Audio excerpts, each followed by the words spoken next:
My friend surprise me with the perfect baby shower. अनि त्यहाँ सबै साथीहरूलाई देख्दा चाहिँ आई वाज लिटरली सक्ड होइन। यो स्टोरी चाहिँ मैले भन्छु है त। 1 मन्थ अगाडिबाट चाहिँ सब यो प्रिप्लान भइरहेको रहेछ मलाई सरप्राइज दिनको लागि। I didn't know anything. अनि मेरो साथीले चाहिँ मलाई कल गरेर सन्डे मेरो मम्मीले चाहिँ तँलाई दही चिउरा खुवाउने अरे आइज है भन्यो। अनि ओके फाइन भनेर म चाहिँ अनि नर्मल लिएँ होइन। अनि मैले चाहिँ अनि उसले चाहिँ मलाई मेकअप गरेर आइज अनि ड्रेस पनि लगाएर आइज है भनेर भन्यो। अनि मैले चाहिँ हुन्छ भने अनि पछि ड्रेस ट्राई गरेँ घरमा।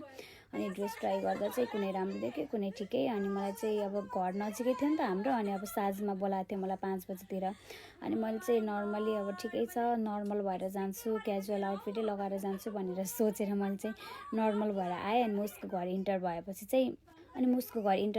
चाहिँ मैले ढोका खोलेँ नि त। अनि मैले सब साथीहरूलाई मेरो बेस्ट फ्रेन्डहरूलाई देख्दाखेरि त आई वाज ब्ल्याङ्क के आई वाज स्पिचलेस पुरै। म केही बोल्नै सकेको थिएन के हो यो कहाँ आएँ जस्तो फिल भइरहेको थियो होइन।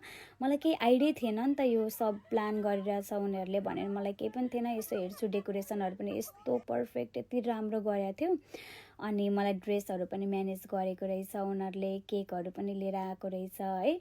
I am so lucky to have them in my life. Thank you guys it means a lot to me के यस्तो सरप्राइज उनीहरूले सधैँ मलाई दिइरहेको छ क्या। मेरो लास्ट टाइम ब्याचलरेट पार्टीमा पनि यस्तै सरप्राइज दिएको थियो होइन।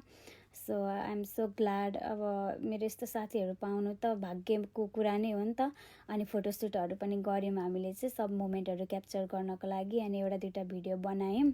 अनि त्यस पछाडि चटपटे पनि खायौँ अनि खाना खायौँ दही चिउरा पनि मलाई खुवाउनु भयो। So love you guys.